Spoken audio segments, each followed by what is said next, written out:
This is San Diego News Daily. Hello and welcome to San Diego News Daily. I'm Dana Williams. The recent stretch of high temperatures is prompting health concerns over in the South Bay. New data shows the heat is causing air quality issues for those living near the Tijuana River Valley. Scientists reported higher levels of hydrogen sulfide emanating from the heavily polluted Tijuana River and this week, yet after another sewage spill in Mexico. Now, county leaders say these high temperatures are only adding to the problem, and we spoke to community members who say the stench has not gone unnoticed and like they've really been asking for years. They want action. We're tired of the testing.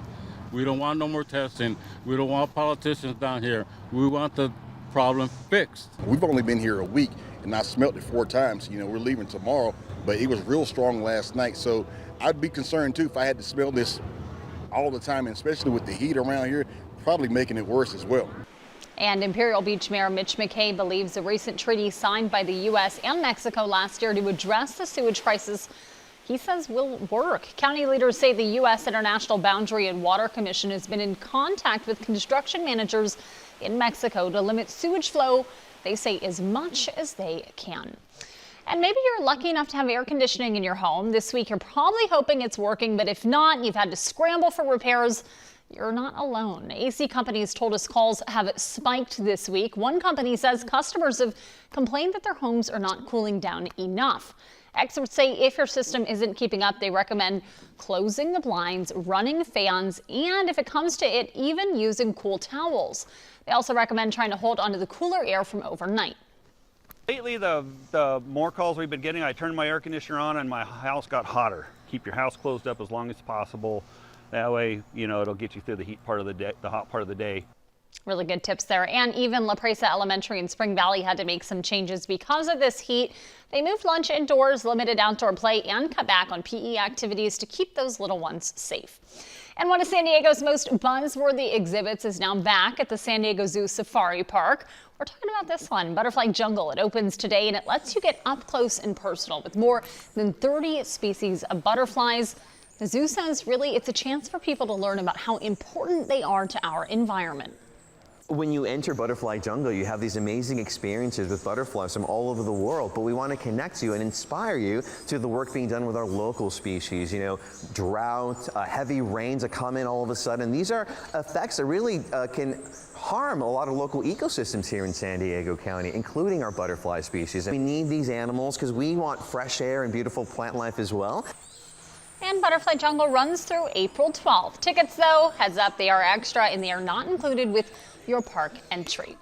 Our NBC 7 meteorologist Brooke Martell will have a look at your weather right after this.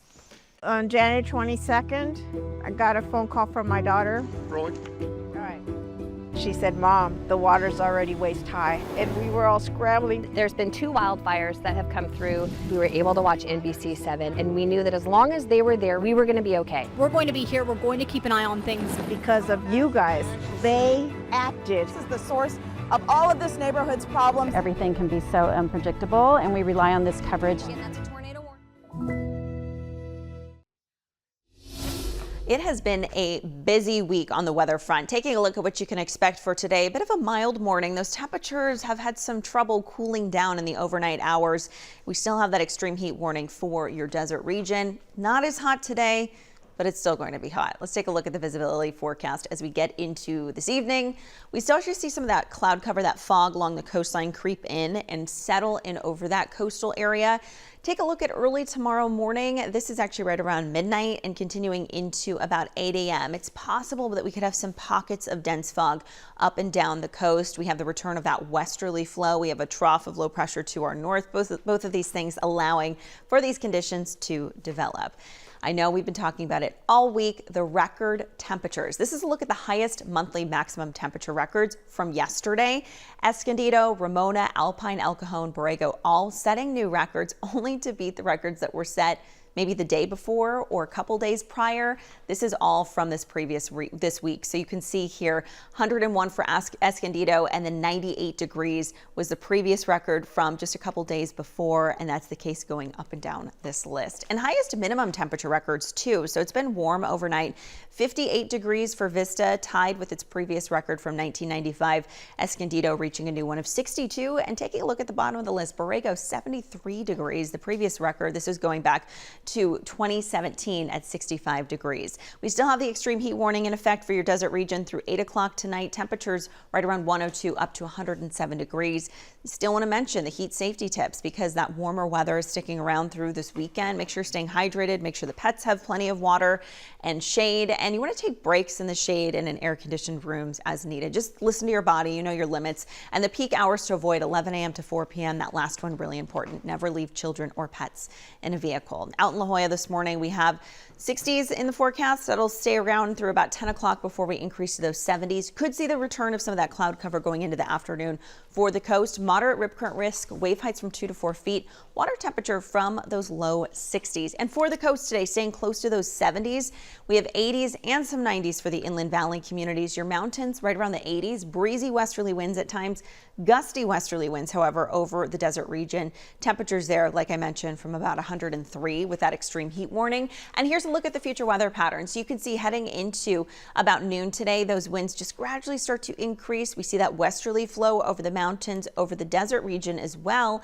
And by this afternoon, steady breeze could be going over the inland valleys. The return of some of that cloud cover, this model is picking it up, and then seeing some more of that as we get into tonight in those overnight hours. Possibility of more dense fog early Sunday morning. So high pressures breaking down a little bit, but looking ahead to next week, this is right around Wednesday. We still have this ridge developing, and we're looking at warmer temperatures with daytime highs really trending above the seasonal average. We'll cool down a little bit by Monday, Tuesday, seeing the better development of fog and marine layer there for the coast, but we still have those mid to upper 80s in the forecast for the inland valleys. We'll probably get some 90s in there as well.